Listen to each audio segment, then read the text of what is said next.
이제 학원에서 2달 동안 큰돈 들여서도 안 나오던 점수를 단기간에 정직하게 나오게 해서 이제 가성비 끝판왕 인강이라고 생각했습니다. 솔직히 본 시험 풀 때 너무 잘 풀려가지고 잘 봤을 것이라고 예상은 했고요. 예상대로 잘 나와서 기분이 좋았습니다. 네, 안녕하세요. 저는 이과계열의 대학원에서 대학원 생활하고 있는 24살 송승민입니다. 저는 전문연구원 대체복무의 요건을 맞추기 위해 탭스를 보게 되었습니다. 2019년도에 대학원 입시 때문에 2달 가까이 남들처럼 유명 학원을 다녔습니다.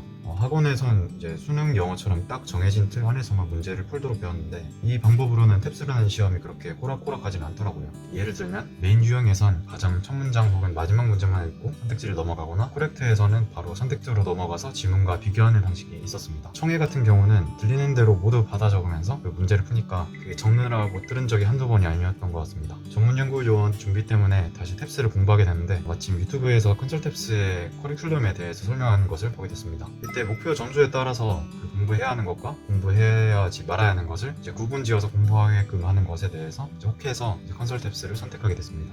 아무래도 대학원 일과 병행하면서 영어 공부를 하려니까 시간적인 여유는 많지는 않았습니다. 매일 퇴근 후 2-3시간밖에 없는 시간을 어떻게 활용하면 좋을까 생각을 계속했고 그 결과 저는 적은 수의 문제라도 꼼꼼히 보자 라는 마인드로 공부에 임하게 되었습니다. 지금 와서 돌이켜보면 옛날에 학원에서 양치기로 문제를 풀었을 때보다 이번에 공부하면서 적은 수의 문제를 깊게 파고드는 것이 실력 향상에 도움이 더 많이 된 것 같습니다. 옛날 학원에서 배웠던 그 꼼수 같은 방법을 버리고 지문 전체를 어떻게든 다 읽어본다는 생각을 하면서 문제를 계속 풀었습니다. 이때 컨설탭스에서 배웠던 독해 영역의 풀이법을 적용했는데요. 방법은 크게 2가지로 메인 유형이나 무관한 문장 같은 접점 찾기 방법 그리고 코렉트나 인포 유형과 같은 시야를 넓게 보는 방법으로 나누었습니다. 문제를 풀면서 의식적으로 2 방법을 구분하면서 문제를 푸니 후반부에 긴 지문 문제를 푸는데 문제를 어떻게 풀어야겠다는 방향성을 잘 잡을 수 있어서 그렇게 큰 도움이 된 것 같습니다. 청해 같은 경우는 이제 들리는 대로 마구마구 쓰던 그런 방식은 버리고 이제 강의에서 배운 한 글자 노트 테이킹을 계속하니까 그 듣는데 더 집중을 할 수 있었던 것 같습니다. 이제 또 공부 당시 안 들리던 부분만을 그 한국어로 체크하고 그 부분만을 이제 집중적으로 공부한 방식이 청력 능력 향상 그 자체에 도움이 된 것 같습니다. 어휘 문법은 시간이 없어서 많이 공부하지는 못했는데요. 커리큘럼에 수록된 그 일일 단어를 이제 2번 정도 정독하고 문법은 시험 이틀 전에 벼락치기 같은 형식으로 공부했던 것 같습니다.